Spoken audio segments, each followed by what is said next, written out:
எங்கும் பார்த்திராத நிகழ்வுகளை உடனுக்குடன் காண டுடே கும்பகோணம் நாவ்.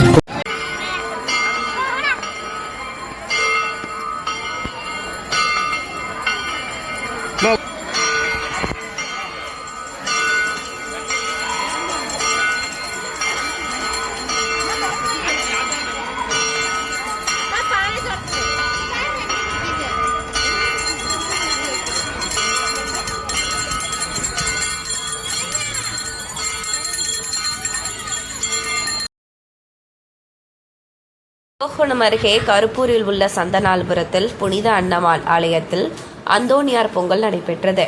மண்பானைகளில் 200க்கும் மேற்பட்ட பெண்கள் நீண்ட வரிசையில் பொங்கல் சமைத்தனர். கும்பகோணம் அருகே நடைபெற்ற அந்தோணியார் பொங்கல் விழா இன்று இரவு களை கட்டியது. இந்த நிகழ்ச்சியை கருப்பூர் சந்தனால்புரம் ஊர் நாட்டாமைகள் முன்னிலையில் பங்கு தந்தை பெர்னாண்டஸ் புனித நீர் தெளித்து தொடங்கி வைத்தார்.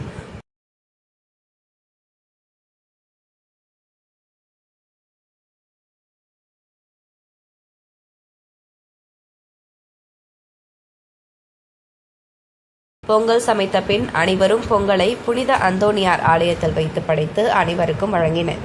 இந்த விழாவில் ஊர் தலைவர்கள், பஞ்சாயத்தார்கள், பொதுமக்கள் ஏராளமானோர் கலந்து கொண்டனர்.